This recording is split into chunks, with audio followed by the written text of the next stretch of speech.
दोस्तों, नए लीगल में बहुत बहुत स्वागत है आपका।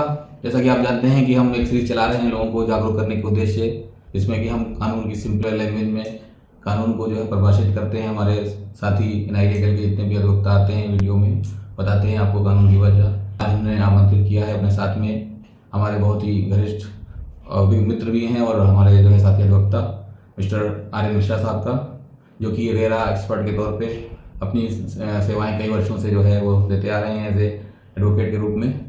तो आज हम इनसे चर्चा करेंगे रेरा से संबंधित जितने भी मामले होते हैं, लोगों की जो परेशानियां होती हैं, दिक्कतें होती हैं। चैनल को देखिए और अगर कोई क्वेश्चन आपके मन में आता है जो हम ना पूछ पाएँ तो आप उसको कमेंट बॉक्स में या हेल्पलाइन नंबर से बताइए, तो मिश्रा जी से हम उसको पूछ के आपको जवाब देंगे। तो मिश्रा जी, स्वागत है आपका चैनल में। और अच्छा मिश्रा जी, सबसे पहले ये बताइए कि ये रेरा जो है ये क्या है, इसका गठन कैसे हुआ और इसको जरूरत क्यों पड़ी लाने की, और इसका उद्देश्य क्या है? रेरा को लाने का मेन उद्देश्य ये है कि जी जी जैसे कि आप समझते हैं कि भारत हमारा बहुसंख्यक देश है तो 40 करोड़ की, और कई मैटर्स ऐसे होते हैं जो डिस्ट्रिक्ट लेवल या हाई कोर्ट लेवल नहीं पहुंचने, बिल्कुल, क्योंकि ऑलरेडी कई केसेस पेंडिंग हैं वहाँ पे जो जा रहे हैं।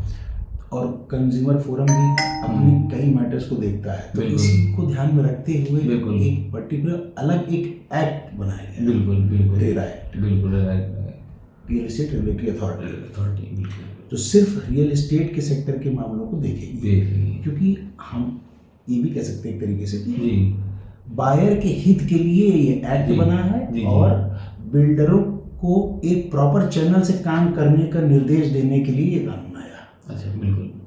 कई ऐसे क्या कहते हैं चीज़ें होती हैं जिसकी वजह से हमारे बायर्स का उत्पीड़न हो जाता है, और बायर जो होता है वो इन सब चीज़ों को फेस करते करते उनकी अपनी जमा पूंजी हार जाता है। तो ये इसका थोड़ा परिसीमा बताइए कि ये जो इसका दायरा होता है रेरा का, वो पूरे भारतवर्ष में कहीं भी हो सकता है या नगरीय क्षेत्रों में या ग्रामीण क्षेत्रों में, कैसे होता है? हम लोग बात कर रहे हैं एज पर स्टेट, क्योंकि सेंट्रल गवर्नमेंट द्वारा ये एक्ट आया था। अच्छा गजट में, और सारे स्टेट को इसकी पावर दी गई थी ऑपरेट करने के लिए। तो फिर हम स्टेट बाय स्टेट, जैसे अपने स्टेट की बात करते हैं तो प्लानिंग एरिया तहत जितने भी काम चल रहे हैं वो सब रेरा के अंतर्गत आते हैं। मतलब माना जाए मोटा मोटा बियॉन्ड द प्लानिंग एरिया के लिए आप जाओगे अगर, बिल्कुल, तो वहाँ की परमिशन चाहिए होंगी, तब जाके रेरा उसमें अपना मतलब जो एरिया आई थिंक जो मोटा मोटा दर्शकों को समझाने के लिए उद्देश्य अगर बात की जाए कि जो एरिया नगरीय क्षेत्र में आते हैं, आई थिंक वो एरिया पूरे जो है वो रेरा के अंदर उसको समाहित होते हैं। लेकिन इसमें एक कस्बे और ये तहसील को छोड़ के कितना एरिया, अच्छा है ना, नहीं उसमें तो बात करेंगे। अभी तो हम मिश्रा सर आपसे ये जानना चाहते हैं कि आप जो टोटल जो क्षेत्र है इसका, मान लीजिए जैसे ग्रामीण क्षेत्र आप बता रहे थे, जिला पंचायत की परमिशन, वो एक अलग उसमें रेरा के दायरे में नहीं आएगा वो, उसमें मतलब नगरीय क्षेत्र जो हो, नगरीय क्षेत्र जो होंगे वो आएंगे। अच्छा, इसकी जो आप बताना चाह रहे थे कि जो इसकी वो है लिमिटेशन, या मतलब कहाँ तक के कितने स्क्वायर फीट के मामले या स्क्वायर मीटर के, एक बिल्डर रजिस्ट्रेशन के लिए जाता है। अच्छा, रजिस्ट्रेशन की दायरा सीमा क्या होती है? जैसे कि उसने एक जमीन खरीदी, हाँ, 500 स्क्वायर मीटर से कम है, 500 स्क्वायर मीटर से अगर कम है तो वो उसे रेरा में जाने की जरूरत नहीं है। परंतु अगर उसकी 500 स्क्वायर मीटर से ज्यादा है तो उसे रेरा में रजिस्ट्रेशन कराना अनिवार्य है। मतलब अगर 500 स्क्वायर मीटर से ज्यादा है एरिया तो वो बिना रजिस्ट्रेशन कराए अगर वो कोई बिल्डिंग बना रहा है तो वो इलीगली माना जाएगी। अगर ज्यादा है तो वो अवैध मानी जाएगी, इलीगल माना जाएगा, और उसको साथ ही साथ उसमें रेरा में क्या कहते हैं रजिस्ट्रेशन कराना पड़ेगा उसको। बिल्कुल। अच्छा, ये बताइए जैसे किसी कोई खरीदार है, मान लीजिए फ्लैट है या मकान खरीदना चाहता है, ठीक है, तो उसको ये कैसे पता चले कि बिल्डर जो है, बिल्डर ने तो बोल दिया कि हाँ भाई रेरा से अप्रूव्ड है, तो ये जाने वो कैसे एक्चुअल में ये है कि नहीं है अप्रूव्ड? देखिए, अब इसके लिए थोड़ी अवेयरनेस जरूरी पड़ेगी। ठीक है, मैं थोड़ा सा इनको इस चीज को ब्रीफ भी करना चाहूँगा। जैसे कि आप रेरा का पोर्टल खोलते हो, अच्छा, तो आप जब थोड़ा सा स्क्रॉल डाउन करोगे तो आपको एक टैब नजर आता है। बिल्कुल। जैसे रजिस्टर्ड प्रोजेक्ट का आता है, डी रजिस्टर्ड प्रोजेक्ट का आता है, एनसीएलटी प्रोजेक्ट्स का आता है, और अभी कौन से के बारे में आता है। आपको रजिस्टर्ड प्रोजेक्ट में जाना है। बिल्कुल। जब आप उसमें जाओगे तो उसमें आपको दिखाई देगा, क्या कहते हैं कि आपके शहर का नाम आप डाल लो, बिल्कुल, कौन सा बिल्डर आप देखना चाहते हो उसका नाम डाल, बिल्कुल, सब डिटेल्स आ जाएंगी, बिल्कुल, A to Z आपके पास। और साइड में जैसे आप स्क्रॉल करते हो जी, तो साथ में एक आई का ऑप्शन होता है, आप उस पर क्लिक करोगे। जब आप उसमें जाओगे तो आपको उसका रजिस्ट्रेशन नंबर जैसे अपना यूपी है, हाँ, तो यूपी रेरा का रजिस्ट्रेशन नंबर क्या है, यूपी रेरा पीआरजे नंबर, प्रमोटर ने अपना रजिस्ट्रेशन कराया है तो उसका बिल्कुल करा ही होगा, हाँ, तो यूपी रेरा पीआरएम नंबर, अच्छा, उस पर कितने कंप्लेंट्स हुई हैं, अच्छा, और जब आप उसको और डिटेल में ओपन करोगे तो सारी डिटेल यूज किया जाएगी कि कितना इनका फिजिकल क्वार्टरली अपडेट। नहीं तो क्या, मैं समझ गया, ये क्या यूनिट वाइज, जैसे कि मान लीजिए किसी बिल्डिंग में एक बिल्डर ने एक बिल्डिंग बनाई, बिल्कुल, और उसमें से मान लीजिए 20 फ्लैट हैं और उनमें से एक फ्लैट मुझे लेना है, तो मैं कैसे ये जानूंगा कि ये फ्लैट जो है ये इसी बिल्डिंग का है और इसी बिल्डिंग का पार्ट है, क्योंकि मान लीजिए उसको क्या वहां से पहुंचा जा सकता है रेरा की वेबसाइट के माध्यम से? देखिए वो अपने विंग और टावर मेंशन जरूर करता है, अच्छा, लेकिन आप पर्टिकुलर चीज पे नहीं जा सकते। अच्छा, मतलब एक बिल्डिंग आपने लिया, हाँ, कभी भी आप परेशान होते हैं, जैसे वायर परेशान होता है, वो इस चीज के लिए परेशान नहीं होता, हाँ, वो इस चीज के लिए परेशान होता है कि मेरी यूनिट मुझे मिली नहीं, जैसे मैंने अलॉट कराई, हाँ, A801, हाँ, ठीक है, हाँ, पर वो तैयार नहीं थी, वो मुझे वादा करने लगा इसके अतिरिक्त मैं आपको दूसरे टावर में, बी टावर में 801 दे दूंगा या 701 दे दूंगा। बिल्कुल बिल्कुल बिल्कुल ऐसा होता है, परेशानी होती है। नहीं, जैसे मेरा क्वेश्चन इस दृष्टिकोण से था कि जैसे मान लीजिए एक बिल्डर है, उसमें दो अगल बगल में टावर बनाए और एक को रेरा सपोर्ट करा दिया मान लीजिए, और एक नहीं हुआ मान लीजिए, मैं एक क्वेश्चन में बता रहा हूँ आपको, मान लीजिए कि एक अप्रूव्ड बिल्डिंग है, एक अप्रूव्ड नहीं है मान लीजिए, और जो नॉन अप्रूव्ड बिल्डिंग है उसको वो जो है अप्रूव्ड बिल्डिंग का एड्रेस बता के, अच्छा, वो नहीं बना सकता है, उसका केस हो जाएगा। अच्छा, तो क्या सजा हो सकती है अगर मान लीजिए कोई अगर बिल्डिंग बन जाती है बिना अप्रूवल के, तो क्या रजिस्ट्रेशन नहीं कराया, जी जी जी, तो धारा 3 59 के तहत आपको पनिशमेंट मिलेगी। 3 में आपके लिखा है कि आपको रजिस्ट्रेशन कराना है, ठीक है, ओके, और 59 में आपको 59 में आपको उसकी पनिशमेंट मेंशन की गई है, जो कि एक्सटेंड होती है 5% of estimated cost of total cost of project. Okay, तो मतलब जैसे मोटा मोटा आपने दो बातें जो बताई कि एक तो ये कि मतलब कोई भी प्रॉपर्टी की डिटेल है वो आप रेरा की वेबसाइट के माध्यम से देख सकते हैं, जो प्रोजेक्ट बता रहा है बिल्डर आपको या जो एड्रेस बता रहा है, बिल्कुल उस एड्रेस का वेरिफिकेशन आप रेरा में जाके कर सकते हैं, वो टावर वो विंग जो भी आपका बना होगा अपार्टमेंट वो दीजिएगा, कि वो लोग मैप भी अपलोड करते हैं, मैप को भी चेक कर सकते हैं, वेरीफाई कर सकते हैं किस मैप पे बन रहा है, उनसे डिटेल भी मांग सकते हैं और उसको वेरीफाई करने के लिए रेरा पे आप खुद ये काम कर सकते हैं अगर आप जागरूक हैं, तो वरना किसी के एक्सपर्ट के माध्यम से आप इसको चेक करा सकते हैं। अच्छा, बहुत बढ़िया तरीके से आपने समझाया हमेशा जी। एक चीज़ आप ये बताइए कि जैसे कि अगर मान लीजिए समय दिया बिल्डर ने कि 2 साल के अंदर हम आपको फ्लैट देंगे, और मान लीजिए 2 साल का बहुत अमूमन शिकायत तो बहुत ही ज़्यादा नॉर्मल है कि लोग यहाँ आ ही रही है, ठीक है, आपने भी देखा होगा 2 साल में बिल्डिंग नहीं बन, तो अब इसमें क्या उसके हित में क्या हो सकता है, जो ग्राहक था वो क्या करे इसके लिए? अब वो बायर के ऊपर डिपेंड करता है कि वो चाहता क्या है। अच्छा, कुछ बायर होते हैं जिन्हें चाहिए पोजीशन, कुछ को चाहिए मेरा पैसा मुझे वापस कर दिया जाए, पैसा वापस कर दिया जाए, ठीक है, यही दो सूरतें हैं, ठीक है। जो पोजीशन चाहते हैं उनको MCLR +1%, SBI के MCLR +1% की दर से इंटरेस्ट मिलता रहता है जब तक उन्हें पोजीशन ना मिल जाए। थोड़ा इसको सिंपलीफाई कर दीजिए कि +1 का क्या मतलब क्या हुआ, जैसे कितने परसेंट के हिसाब से होता है? अच्छा, है ना, नहीं अमूमन 8-10 क्या समझ रहे हैं? आप 8.25 चल रहा था MCLR का रेट, अच्छा, +1% 9.25। आई थिंक ये जो PF का रेट होता है इसके आसपास का जो गवर्नमेंट के रेट निर्धारित रेट है उसी के 1% में जोड़ के, उसमें 1% जोड़ के, ताकि जो है वो इस तरह से लॉस ना होने पाए, ठीक है, और ठीक है, बिल्कुल। अब जैसे अपने सेकंड थॉट्स पे आते हैं, जैसे रिफंड है, तो यूपी रेरा को लेके हम लोग डिस्कस कर रहे थे, तो रूल 16 के तहत उनको पैसा वापस होगा ब्याज सहित वापस होगा, तो इसके लिए क्या उनको मतलब रेरा में जाकर अपील करनी होगी? नहीं, कंप्लेंट फाइल करनी होगी। ओके, तो ऑनलाइन कर सकते हैं या फिजिकली रूप में जाना पड़ेगा? ऑनलाइन कर सकते हैं, रेरा की वेबसाइट पे जाकर। हाँ, वेबसाइट पे जाके। अच्छा, तो जो डॉक्यूमेंट सबमिट करना या साक्ष्य प्रस्तुत करना वो भी ऑनलाइन माध्यम से कर सकते हैं? अच्छा, ओके, इसमें कोई चार्ज होता है? और M फॉर मद्रास, ओके, वो कंप्लेंट दायर करने के लिए होता है फॉर पोजीशन एंड रिफंड।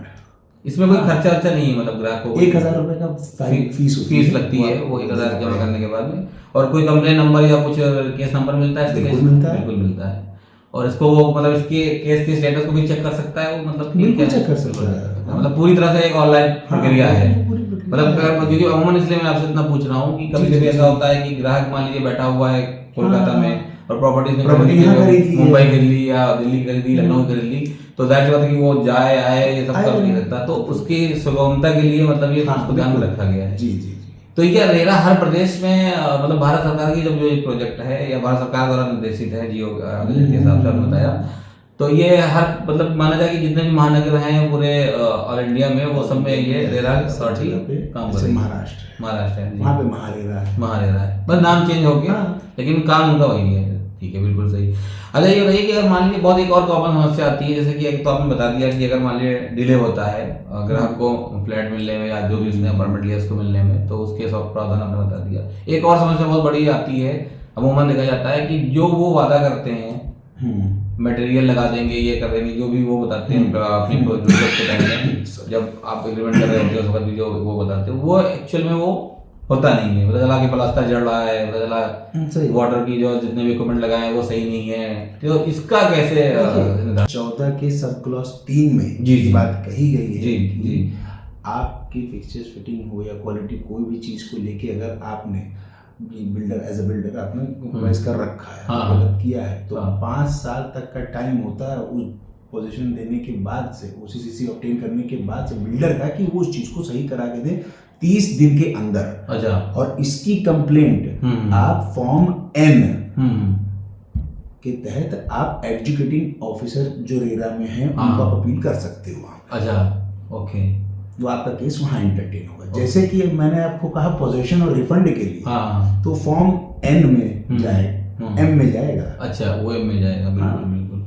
अच्छा, मान लीजिए अगर प्रॉपर्टी आपने इसमें बता दिया कि मान लीजिए प्रॉपर्टी नोएडा में है और रहने वाला बंदा जो है वो लखनऊ का है, तो लखनऊ में वो बैठ के वो नोएडा की प्रॉपर्टी के लिए वो प्राधिकरण जो सुनेगा वो वहाँ का नोएडा का सुनेगा या लखनऊ का सुनेगा? एक ही होता है। अच्छा, उत्तर प्रदेश में रेरा का जो प्राधिकरण वो एक ही है, मतलब प्रदेश में नॉर्मली एक प्राधिकरण होता है एक जगह पे, तो यूपी का प्राधिकरण जो है वो लखनऊ में। बिल्कुल बिल्कुल, ये दर्शकों को बहुत सही तरह से आपने बताया कि पूरे यूपी के जो रेरा से रिलेटेड जो मामले होंगे वो आपके लखनऊ में आएंगे और वो लखनऊ से सुना जाएगा। थोड़ा सा इसमें आपको मैं चीज के बारे में और बताना चाहूँगा। जी। जैसे कि हमारा उत्तर प्रदेश रेरा है, तो नोएडा में जी एक इसका रीजनल ऑफिस भी है। अच्छा, रीजनल हेडक्वार्टर लखनऊ में। जी। लेकिन जिस हिसाब से सुना जा रहा है कि भविष्य में दोनों को मर्ज करके एक ही जगह पे कर दिया जाएगा, वो होगा लखनऊ। अच्छा, आपने अमूमन क्या देखा है प्रैक्टिस के दौरान कि लोगों को जो न्याय मिलता है तो ज्यादातर मतलब क्या कंपनसेशन मिलता है या पैसा वापस मिल जाता है या बिल्डर या बिल्डिंग ही मिलती है? अगर मान लीजिए बाद में बंदा, जाहिर सी बात है कि वो अगर आप एग्री कर जा रहे हो कि सामने वाला मतलब जैसे आपका टावर नहीं बना है, उसके सामने वाला बना हुआ है, उसने ऑफर किया कि आप आ जाइए मैं आपको ये टावर दे दूंगा, इस टावर में आपका मतलब आपको एक यूनिट अलॉट कर दूंगा जो कि रेडी टू मूव है, और आप संतुष्ट हो, अगर उससे आपके जितना आपने एरिया चाहा था उतना आपका एरिया मिल रहा है जैसा आपने चाहता था, तो आप मतलब आपकी संतुष्टि पे निर्भर करता है। अगर आप नहीं है और आप चाहते हैं वो पैसा ही चाहिए तो आपको पैसा भी मिलेगा, पैसा मिल जाएगा। डिपेंड करता है अब वो बिल्डर की स्थिति, जैसे कई लोग बिल्डर होते हैं कहते मैं एक मुश्त में नहीं दे पाऊंगा, सही 3 किस्तों में दे पाऊंगा पैसा, ब्याज सही दे दूंगा, तो अगर आप उससे एग्री कर जा रहे हो तो वो भी मिल जाएगा। आप एक मुश्त में चाह रहे हो तो आप उससे भी, अब मान लीजिए 3 किस्तों में ले रहा है था कोई मुश्त मिल जाएगा। हाँ, तो मतलब उसको फिर ब्याज एक्स्ट्रा देना पड़ेगा, मतलब वो उस पे बिल्डर को मान लीजिए ब्याज देना पड़ेगा उस पे, वो मतलब तब भी, लेकिन आपका वही है बस, मतलब आप पे कंपल्सन नहीं करा दो, मतलब कंपल्सन नहीं, आपको एग्री आपको कंपल्सन नहीं, अगर आपको एग्री नहीं है तो आप वहाँ कह सकते हैं आप एग्री इस बात पे नहीं है, ठीक है, एक मुश्त में पैसा चाहिए, तो मतलब बेसिकली ये ऐसा है कि जो रेरा का गठन है वो बेसिकली बिल्डर्स के लिए ज्यादा ध्यान में रखे है या उपभोक्ता के लिए या न्याय के लिए, कैसे मतलब? देखिए मेरी नज़र में अगर मैं अपना पॉइंट ऑफ व्यू दूं तो ये एक्ट लाने का रीजन ही यही था कि जो बायर के हित के लिए ये एक्ट तैयार किया गया है। क्या बिल्डर जो है बिल्डर सही तरीके से काम करे, अच्छा, चाहे कैसा भी बिल्डर हो, जो फेक होते हैं वो तो पकड़े ही जाते हैं, फिर उनको सजा भी होती है उस हिसाब से। जैसे आप एक साइंस सिटी को भी ले सकते हैं। साइंस सिटी का मामला बहुत तगड़ा हुआ, बहुत लोगों ने पैसे अपने डुबोए और वो मतलब बहुत ज्यादा लोगों का लॉस हुआ, निकल गया, तो और काफी लोगों की हार्डकोर जो इनकम थी वो अभी प्रभावित हुई। करंट क्या कहते हैं चेयरमैन साहब हैं, हाँ हाँ, इस समय भी ऐसा बना रखा है कि कानूनन प्रक्रिया पूरी तरीके से एक सही दिशा में जाए। बिल्कुल बिल्कुल बिल्कुल। कैसे एक एडवर्टाइज होना चाहिए, बिल्कुल बिल्कुल। रेरा की डिटेल्स के लिए उन्होंने QR मेंशन कर दिया है। अच्छा। अब एक और इजी चीज़ है कि आप जब भी अलॉटमेंट लेटर देखोगे या एडवर्टीजमेंट देखोगे, होर्डिंग देखोगे कहीं भी, तो वहाँ पे QR होगा, QR भी होगा। आप QR से स्कैन कर लोगे क्या ये प्रोजेक्ट अथॉराइज है कि नहीं, रेरा में रजिस्टर्ड है कि अप्रूव्ड है कि नहीं, है ना। और उसकी डिटेलिंग जैसे मैंने आपके पोर्टल द्वारा बताई थी, पोर्टल में क्या QR से स्कैन करोगे, पोर्टल अपने आप खुलेगा, आप सीधा अंदर जाके एक्सेस कर सकते हैं, आप देख सकते हैं उसको। बिल्कुल बिल्कुल बिल्कुल। अच्छा, ये ऐसा बताइए कि जैसे रेरा से रिलेटेड जो मामले हैं, ये ज्यादातर आपने क्या देखा है कि मतलब क्या इसमें ये भी स्कोप है कि बिल्डर भी चाहे तो मामले को ले जा सकता है? अमूमन होता क्या है, मतलब बिल्डर के तो संख्या काफी कम होती है। अब बिल्डर जैसे है, उसने कंप्लेंट किस बेस पे दायर करेगा कि सर आप ये मुझे पैसा नहीं दे रहे, इनका एक शेड्यूल तय किया गया और उसके अकॉर्डिंग मुझे पैसा पेमेंट नहीं कर रहे हैं। ठीक है ठीक है। तो इस वजह से मैंने इनकी यूनिट कैंसिल कर दी। तो बताते हैं तो मतलब एक तरह से वो ऑर्डर लेने के लिए जाते हैं कि आप मतलब हमें परमिशन दे दीजिए कि हम इनका एग्रीमेंट को कैंसिल कर सकें, जो कि पहले वो किसी नॉर्मल सिविल कोर्ट में ऐसे जाते थे, अब वो सीधा जो है कंज्यूमर जाते थे, अब वो सीधा रेरा में अपना और यहाँ से ऑर्डर लेने के बाद में चाहे तो कैंसिल। तो क्या प्रावधान रखा गया है कि इस तरह से रिलेटेड कोई भी डिसीजन लेने से पहले आपको रेरा आना पड़ेगा बिल्डर के लिए, ऐसा है, या बिल्डर खुद भी डिसीजन ले सकता है? बिल्डर खुद डिसीजन ले लेता है, ऐसा नहीं है, आपको पावर दी जाती है एग्रीमेंट के साथ, agreement as per the agreement आप या पेमेंट नहीं कर रहे हो, मैंने आपको 3 कॉन्सेक्यूटिव नोटिस भेजी, उसके रिप्लाई में आपने कुछ नहीं किया, इस वजह से हम आपका ये यूनिट टर्मिनेट कर रहे हैं और आपका जो पैसा है वो उसमें से जैसा भी उन्होंने अर्नेस्ट मनी का परसेंटेज डिसाइड कर रखा होगा, उसकी कटौती करते हुए बाकी शेष धनराशि का अमाउंट आपको वापस कर दिया जाएगा। तो अमूमन आपको क्या लगता है कि कितना लगभग देखा है आपने, कितना टाइम लगता है रेरा के निस्तारण के लिए? निस्तारण करने के लिए एक कंप्लेंट फाइल होने के बाद 160 से 120 दिन का टाइम होता है। अच्छा।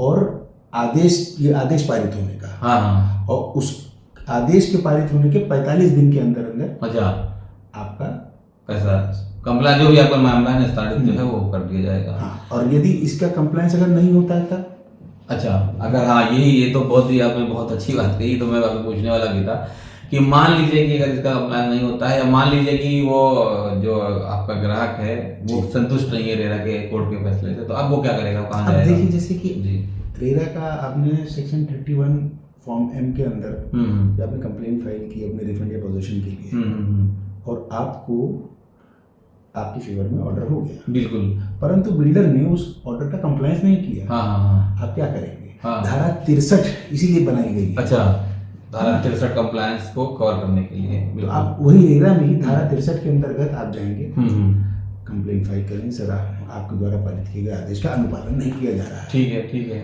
तो आप कृपया बिल्डर को ये आदेशित करें कि वो हमारे ऑर्डर का कंप्लायंस करके हमें पैसा दे। ठीक है, ओके। तो वहां से उस चीज का आदेश किया जाता है, और अन्यथा अगर संतुष्ट नहीं है मान लीजिए ग्राहक फैसले से, तो अब वो इसका अपील करेगा, हार गया तो फिर अपील की इस केस में क्या करेगा? फिर वो रिएट जाएगा रियल एस्टेट अपीलेट ट्रिब्यूनल में, REAT यानी कि real estate appellate tribunal, REAT में जाएगा। इसका ऑफिस कहाँ पे है? यूपी में मान लीजिएगा, मतलब लखनऊ में ही ऑफिस का है। ठीक है, मतलब इसका भी ऑफिस यूपी में एक ही ऑफिस है, वो भी लखनऊ में, मतलब मेनली क्या राजधानी को मान के ले रखा है। तो यहाँ जाएगा, और अगर यहाँ से भी संतुष्ट है तो हाईकोर्ट में मूवमेंट करेगा जी। मतलब कि 2 स्टेप के बाद वो हाईकोर्ट जा सकता है, ठीक है, और फिर उसके बाद वो आगे हाईकोर्ट के हिसाब से सुप्रीम कोर्ट से जा सकता है। बिल्कुल बिल्कुल। अच्छा, ये सर एक और बताइए, तो इसमें क्या मतलब कस्टमर को एडवोकेट की जरूरत है, या चाहे तो बिना एडवोकेट के भी अपनी प्रक्रिया को आखिरी दम तक ले सकता है? बायर है, हाँ, आप डायरेक्ट अपनी कंप्लेंट दायर कर सकते हो और अपना केस आप खुद डिफेंड कर सकते हो। परंतु आप जब डिफेंड करते हो, ये मेरा खुद का पर्सनल व्यू है जो मैं आपसे शेयर कर रहा हूँ, जब आप अपना केस लड़ने जाते हो तो आप उस तरीके से लड़ने जाते हो जो आपने फेस किया है। बिल्कुल बिल्कुल, ठीक है।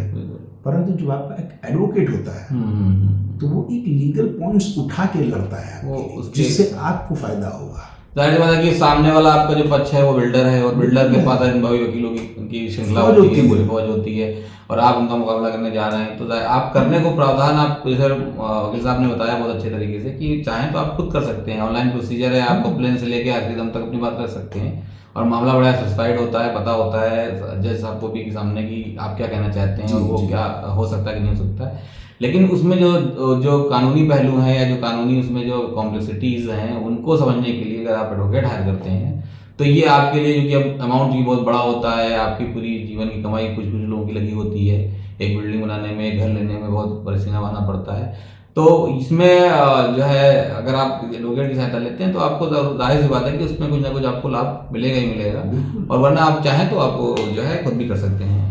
अच्छा वकील साहब, इसमें क्या बिल्डर्स को मतलब इस तरह का जो प्रोडक्ट बनाने में या इस तरह का इनको डिवार्ड भी किया जाता है, इनको आगे रोका जाता है कि आगे कोई बिल्डिंग ना बना पाए, ऐसा भी नियम पास कर सकता है?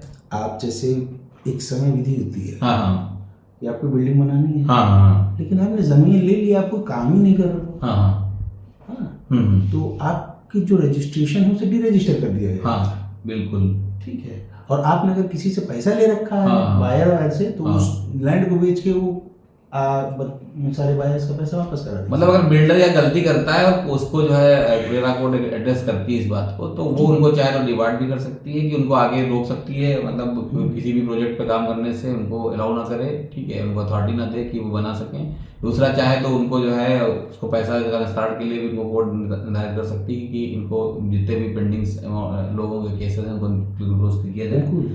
क्या इनमें बिल्डर को जेल भी हो सकती है? बिल्डर को जेल हो सकती है अगर वो अपील को जैसे फॉलो नहीं करता है, उसमें 3 साल की जेल एक्सटेंड हो सकती है विद फाइन। अच्छा, अमूमन आपको ये बताइए कि जो केस तो आप बहुत देखते आ रहे हैं, कोर्ट डेली आप देखते ही होंगे, तो आपको क्या लगता है कि अमूमन जो कॉमन मिस्टेक्स बताइए, जो नॉर्मली जो खरीदार होते हैं वो जो कॉमन मिस्टेक करते हैं, ताकि वो जो हमारे दर्शक हैं उनको समझ सकें और बिल्डिंग खरीदते वक्त जो है उनको सावधानी बरत सके, क्या कॉमन मिस्टेक्स कर की जाती हैं?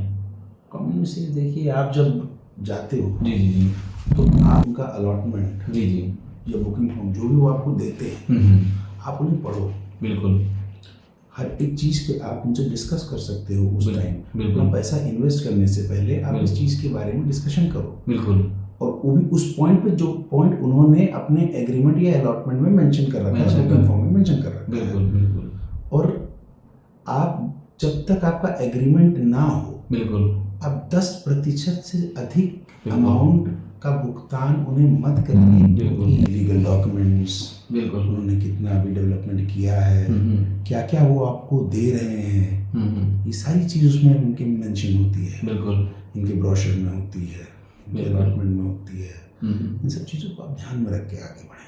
मतलब आप उनको ब्रोशर को चेक करें, पहले आप 10% ज़्यादा अमाउंट मत पे करें शुरुआत में, और सबसे पहले तो आप उस प्रोजेक्ट के बारे में चेक करें, रजिस्टर्ड है कि नहीं, रजिस्टर्ड है कि नहीं रेरा से, इसको आप काम करें, कितने टाइम से इनका ये कार्य चालू है और कितना इन्होंने डेवलपमेंट कर रखा है, और कब तक इनका प्रपोज टाइम है। मतलब बिल्कुल ये आप, मतलब ये जो कॉमन मिस्टेक लोग कर रहे हैं, जो वकील साहब बता रहे हैं कि आप मतलब उनको चेक करें पहले कि किसी तरह से मतलब रेरा में रजिस्टर्ड है कि नहीं है पहले, और फिजिकल क्या जाके एक बार वेरीफाई भी कर सके, अगर तो कर ले जाके प्रॉपर्टी पे साइट पे जाकर देखें कि आप कितना काम हो रहा है, कैसे हो रहा है, ठीक है, और वास्तव में वो जो है चीज़ वहाँ पे है भी कि नहीं है। जो पहले तरीके थे लोगों को पता करने के, वो तरीके भी पहले आप करें, और नहीं कर सकते तब एक बात अलग है कि आप फिर जो है वर्चुअली जैसे आप जूम से या कैसे करके आप जो है साइट को बिल्डर से कहें कि कहाँ पे साइटें दिखाइए, करिए। बट बेटर ऑप्शन तो क्या विजिट करो तो ज़्यादा बेहतर है, और बिल्डर की रेपुटेशन पे भी डिपेंड करता है। आई थिंक बिल्डर जैसे रेपुटेड बिल्डर जो होते हैं ऑलरेडी कई सिटीज में काम कर रहे होते हैं, तो उनके साथ थोड़ा लोगों में फेयर जुड़ जाता है कि यार जो मैक्स हो गया, बड़ी बिल्डर हो गए, तो ये लोग तो इनको मतलब लोगों में ट्रस्ट बन जाता है कि ये तो सही काम कर रहे होंगे। लेकिन आप तब भी चाहें तो बिल्कुल आप उसको जो है पहले अपनी जानकारी ही आप क्या बचाव है समझ लीजिए, तो इसको आप करके रखें जी। बिल्कुल।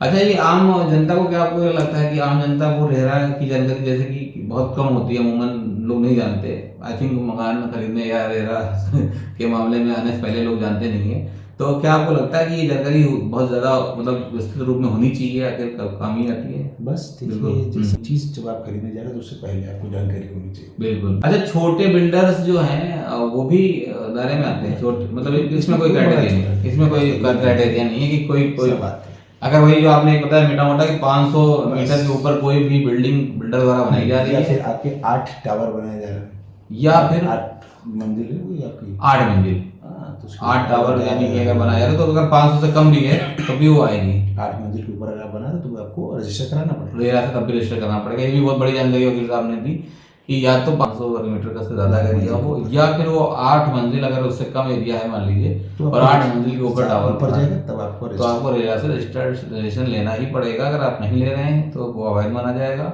बिल्डर की कोई ऐसी कैद नहीं है कि बिल्डर बड़ा बिल्डर या छोटा बिल्डर, ऐसा नहीं। यही एक पैमाना है जी इसको जानने का। वकील साहब एक चीज़ ये बताइए कि बिल्डर को जो है क्या रजिस्ट्रेशन के लिए किसी प्रॉपर्टी के रेरा में क्या आवश्यकता है, जरूरी है या अनिवार्य है या बाध्यता है? देखिए, जैसे कि हम लोगों ने पहले भी डिस्कस किया है हाँ, कितना एरिया और कितने मंजिल का टावर है, तो उसमें कितने बार आप रजिस्टर कर सकते हो। बिल्कुल। रेरा में किसी प्रोजेक्ट को रजिस्टर करना अनिवार्य इसलिए है ताकि हम अपने जो बायर्स हैं उनको सारी डिटेल प्रोवाइड कर सकें, बिल्कुल उन्हें जागरूक कर सकें कि हमारा ये प्रोजेक्ट है, हम बिल्कुल बना रहे हैं और इसकी सारी डिटेलिंग हम प्रॉपर चैनल से करें, जिससे हमको रेरा द्वारा ऑथराइज किया गया है एक रजिस्ट्रेशन नंबर सहित। बिल्कुल। और ये प्रोजेक्ट की डिटेल आपको इस जगह पे मिल सकती है। बिल्कुल। तो थोड़ा सा बायर जो होता है कॉन्फिडेंस में आ जाता है, ये बिल्डर सही है। बिल्कुल, मतलब हम इनके यहाँ से ले सकते हैं। बिल्कुल, दिक्कत नहीं है, क्योंकि रिपीटेड कई लोग होते हैं, शालीमार हो गया, ओमैक्स हो गया, डीएलएफ हो गया, डीजल हो गया। बिल्कुल, मतलब वकील साहब ने बताया कि इसका मतलब ये है मोटा मोटा कि बिल्कुल जैसे कि जो उन्होंने पैरामीटर बताए हैं कि 500 वर्ग मीटर के ऊपर अगर एरिया है और या तो 8 मंजिल के ऊपर है तो उसको करना ही अनिवार्य ही है, क्योंकि अगर अनिवार्य नहीं करेंगी गवर्नमेंट या नहीं होगा तो बिल्डर फिर उसको कैसे रेरा को उस केस को एड्रेस करेगा बाद में, जब उसमें दिक्कत आएगी। अच्छा है, और बिल्डर के लिए भी अच्छा है कि वो बिल्डर की एक प्रमाणिकता बढ़ती है, बिल्डर को एक क्रेडिबिलिटी बढ़ती है, बिल्डर को अपना एक रेपुटेशन उसका एक बनता है कि हाँ he is working good in a good nature, तो उसके लिए बहुत अच्छा ऑलरेडी ये चीज़ को है। अच्छा, क्या गवर्नमेंट इंस्टीट्यूट या गवर्नमेंट जो प्रोजेक्ट होते हैं, ठीक है, वो भी मतलब बायर उनके खिलाफ भी रेरा में कोर्ट में जा सकता है? बिल्कुल। अच्छा, मतलब ये जी, जैसे आप नॉर्मल कंप्लेंट फाइल करते हो किसी बिल्डर के तहत, वैसे ही आप एक गवर्नमेंट बॉडी के लिए दे सकते हो। अच्छा, जैसे एलडीए मान लीजिए, एलडीए केडीए के खिलाफ भी आप जो है मोटा मोटा आवास जो भी आवास विकास है, एलडीए है, केडीए है, जो भी गवर्नमेंट इंस्टीट्यूट्स हैं, प्रोजेक्ट जो प्रोजेक्ट्स वो बिल्डर जो भी बिल्डर के तौर पे काम कर रहे हैं, तो आप उनके खिलाफ भी बिल्कुल वहाँ पे जा सकते हैं। अच्छा, इसमें एक और चीज़ बताइए, क्या ड्यूरिंग केस जब रेरा में मान लीजिए वो टाइटल हो गया, आ गया हो केस तो फाइलिंग हो गई उसके बाद भी क्या एग्रीमेंट दोनों लोग जो है समझौता जो है आपके कर सकते हैं, बायर्स और बिल्डर कर सकते हैं, तो कोर्ट की नॉलेज में करके बताना होता है? हाँ बिल्कुल, नॉलेज में आपको अपना केस दायर कर दिया है तो ये आप कंसिलेशन में जब आपका केस जाता है तो वहाँ एक मीडिएशन होता है, जहाँ पे आप दोनों लोग आपसी समझौते से सारी चीज़ों को अग्री करते हैं और एक सत्यापित प्रमाण पत्र पे आप एफिडेविट करते हो, उस पर आप रजिस्टर करके देते हो कि ठीक है, बिल्डर से एग्री कर लेता है आपके सारे समझौते से, फिर उसके बाद आगे कुछ मतलब एक मीडिएशन प्रोसेस रखा जरूरी रहता है रेरा के माध्यम से कि आप अगर चाहो तो एक बार आपस में समझौता कर लो तो अच्छी बात है, नहीं करते हो तो फिर हम तो आएंगे केस तो आपका चल ही रहा है बिल्कुल सुनने के लिए। अच्छा, जब कोई बायर्स केस को लेके जाए मान लीजिए रेरा में, तो आप क्या सलाह देंगे कि वो उसके पास डॉक्यूमेंट्स के तौर पे क्या क्या होना चाहिए जो रेरा में एंटरटेन करने के लिए? एक बायर के पास डॉक्यूमेंट्स में आपको बताऊं क्या होने चाहिए, जो सबसे पहले तो बिल्डर के पास जाता है, उनसे वो बुकिंग फॉर्म ले, ब्रोशर ले, और क्या कहते हैं अपना आपका अलॉटमेंट, जो आप पैसा अगर आप दे रहे हैं तो अलॉटमेंट ले, और पेमेंट जो कर रहा है उसकी रसीदें ले, ये बहुत जरूरी है, बहुत इंपॉर्टेंट। कैश के फॉर्म में ना करे जिसको प्रूव ना कर सके, क्योंकि ऑनलाइन जाता है तो चेक के माध्यम से, चाहे तो आपके नेट बैंकिंग के माध्यम से, गूगल पे के माध्यम से, चेक नंबर और इस तरह के चीज़ों से वो पेमेंट करे, अपने वकील को दे, ताकि वो आगे फर्दर आपके केस को अच्छे से मजबूत करके ऑपरेट कर सके।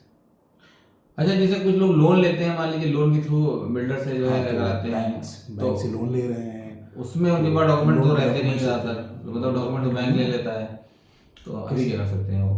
तो वो तो क्या कहते हैं, अगर पजेशन वाले को मिला नहीं और अगर लोन का हो गया, लोन की केस भी बढ़ रहे हैं और बिल्डर उसको बिल्डिंग भी नहीं, मतलब फ्लैट भी नहीं दिया मान लीजिए, तो ऐसे केस में लोन लिया है तो लोन के कागज तो होंगे। बिल्कुल सही कह रहे हैं आप।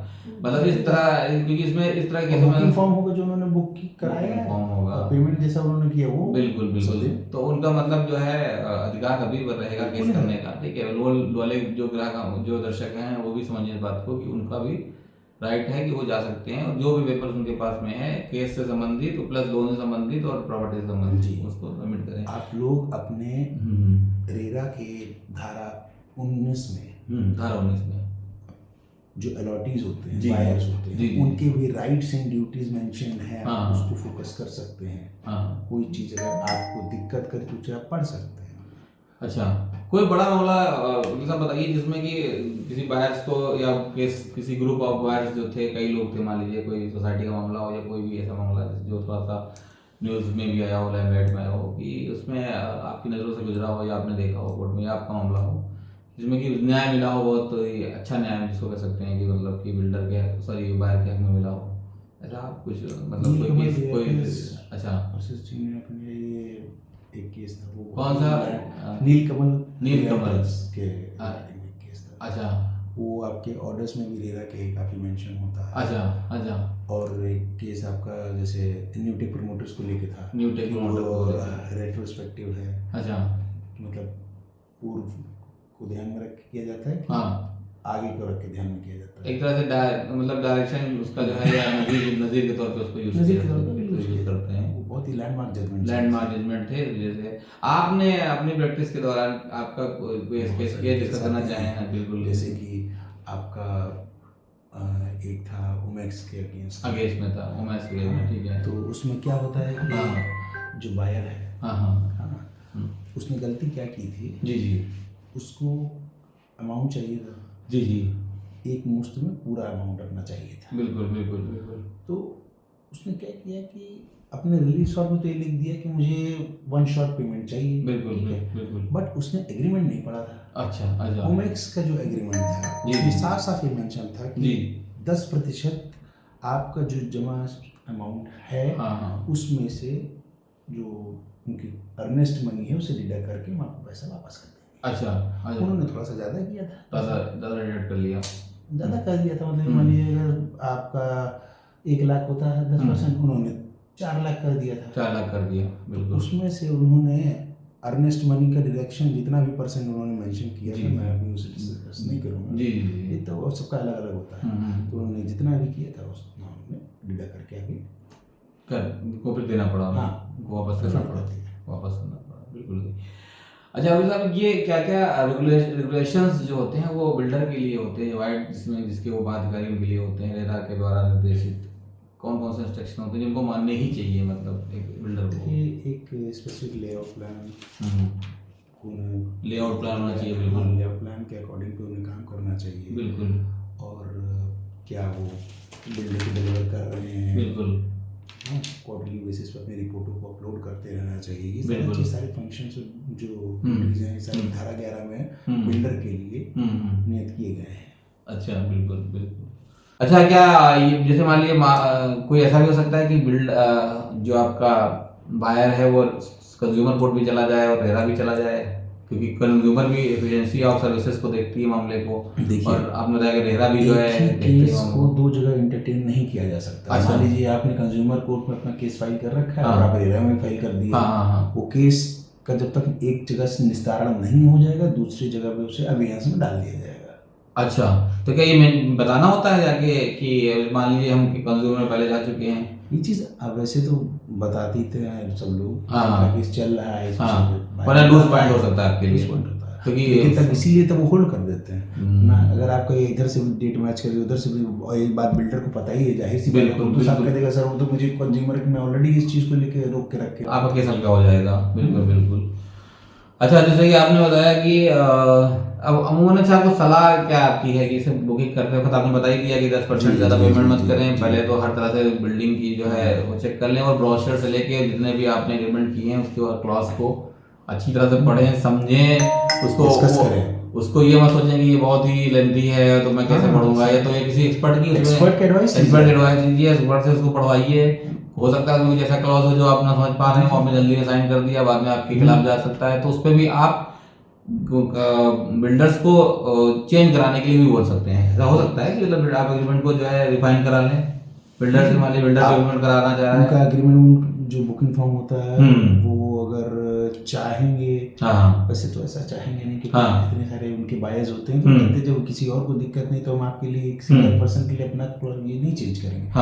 बट वही होता है कि अगर कन्वर्ट के लिए सब लोग, तो एक चीज और बताइए, जैसे मान लीजिए जैसे ही मान लीजिए एग्रीमेंट टू सेल होता है, ठीक है, शुरुआत होती है, अभी बिल्डिंग बनी नहीं है, अभी बिल्कुल समझ लीजिए नैनो स्टेज में मामला है, तो रेरा का कानून यहाँ से लागू हो गया। रेरा का कानून तब से लागू हो गया जब आप 10% का पैसा दे दिए। अच्छा, एग्रीमेंट से पहले। अच्छा, बुकिंग फॉर्म से। ओके। आप जब उनके अलॉटिंग बनते हैं तभी से आप रेरा के, मतलब जैसे ही आपने कोई मनी के रूप में, कोई जैसे पैसे के रूप में, कंसिडरेशन के रूप में आपने कोई चीज जो है वो ट्रांसफर की बिल्डर को, तो रेरा का कानून आपके ऊपर वो लागू हो गया। ये जरूरी नहीं कि बिल्डिंग बने, अंडर कंस्ट्रक्शन है, कंप्लीटेड है, या अभी कंप्लीटेड पे तो आपका रेरा का कोई मतलब ही नहीं है। उससे पहले मतलब की कंडीशन में, अगर आपको पोजीशन आपको एक बार मिल गया, पोजीशन मिलने के बाद भी क्या आप कोर्ट आ सकते हो रेरा में? ये आप नहीं आ सकते। ये देखिए, मिसाल तौर पे आपने रहना शुरू कर दिया, अब आपको पता चल रहा है कि सब्सिडाइज मामला है, तो बहुत आपका जैसे कि आपने मुझसे डिस्कस किया उसके रिगार्डिंग की इंटरनल और एक्सटर्नल डेवलपमेंट वर्क में कोई इश्यूज आ जाते हैं, तो आप क्या कर सकते हैं? तो उस चीज़ के लिए आप रेरा में जा सकते हो, धारा 14 सब क्लॉज 3 के अंतर्गत, कि ये डेवलपमेंट दिक्कत आई है, 5 साल अभी आपके पास टाइम है। तो डिफिशिएंसी सर्विस मतलब कि जो सब्सिडाइज मामला है, मतलब क्वालिटी में कमी है, उसके लिए हम रहने के बाद मान लीजिए हमने बिल्डिंग ले ली, बिल्डर से पैसा पेमेंट कर दिया, रहना शुरू कर दिया, पोजीशन हो गया, अब हमको लग रहा है कि यार बिल्डिंग क्वालिटी जो 5 साल तक आप रेरा में जा सकते हैं। तो रेरा में जाए, कंज्यूमर में जाए, यहाँ दोनों ऑप्शन चलते हैं। अच्छा, रेरा में आप जाए, क्योंकि रेरा ज्यादा बेनिफिशियरी है, क्योंकि ये पर्टिकुलर इसी सेगमेंट के लिए ही एक कोड बनी है। बिल्कुल। देखिए आप लोग समझिए कि कंज्यूमर में आप जा सकते हैं, बिल्कुल जा सकते हैं, लेकिन रेरा क्योंकि एक उसका भी एक फाइन ट्यून है कि वो बिल्डिंग से रिलेटेड मामले को देखती है, और कंज्यूमर में भी दायरा थोड़ा बढ़ जाता है, तो वहाँ पे जाहिर बात है कि थोड़ा इसके मुकाबले जनरल टर्म्स में हो सकता है उसकी सुनवाई में वो चीज़ हो, और यहाँ पे इसको फौरन जो है वो कंसिडर किया जाए, तो यहाँ आपको जाने का ज़्यादा बेनिफिट है। 5 साल तक आप जा सकते हैं। वकील साहब जैसे कि बहुत बढ़िया जानकारी दे रहे हैं, ये यकीनन इस तरह के लोगों को अभाव होता है। हमने अमूमन अपनी सेवा के दौरान देखा है कि लोग जो है बहुत कम नॉलेज रखते हैं, बाद में जब फंस जाते हैं तब वो आते हैं, कहते हैं कि वकील साहब ये हो गया, ऐसा हो गया, वैसा हो गया, और फिर केस कराने की प्रक्रिया में वो आते हैं। तो अगर आप पहले से जागरूक रहिए और बिल्कुल अलर्ट रहिए और इन सब चीज़ों का ख्याल रखिए, तो बहुत कम चांसेस हैं कि आपके खिलाफ इस तरह की धोखाधड़ी बिल्डर से रिलेटेड जितनी भी होती है वो हो सके।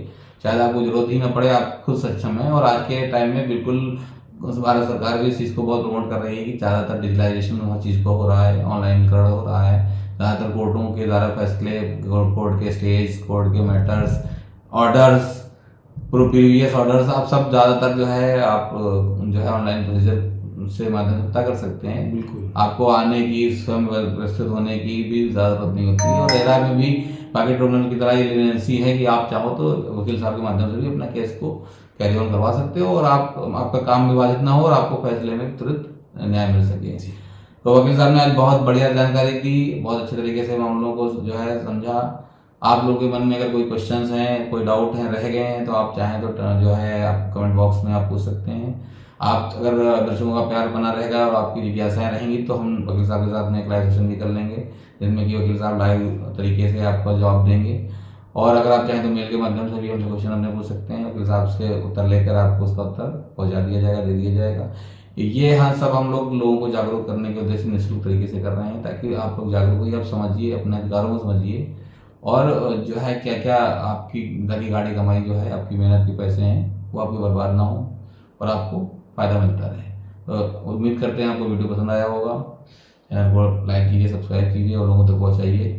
वकील साहब कुछ आप आखिरी बात दर्शकों को कुछ सलाह देना चाहते हैं, या कुछ आप 2 वर्डों में कुछ बोलना चाहते हैं, तो आप बताइए कि क्या। देखिए माहिर जी, जी, जिस तरीके की आपने मुहिम चालू की है, जी, ये लोगों की जागरूकता के लिए ये बहुत ही अच्छी चीज़ है, ताकि हम लोग कोर्ट्स में रहते हैं, बिल्कुल बिल्कुल बिल्कुल चीज़ें डिस्कस करना चाहते हैं, हाँ, लेकिन हर पर्सन टू पर्सन हम लोग नहीं पहुँच सकते। ये और वीडियो के माध्यम ही होता है, जिससे कि हम लोग अपनी सारी जानकारी आपको दे पाते हैं। बिल्कुल बिल्कुल एक ये आपने इस चीज़ को चालू किया, जिसकी वजह से मुझे भी आपके साथ बैठ के थोड़ा सा अच्छा लग रहा है कि मैं कुछ बिल्कुल अपने बातें कर शेयर कर पा रहा हूँ।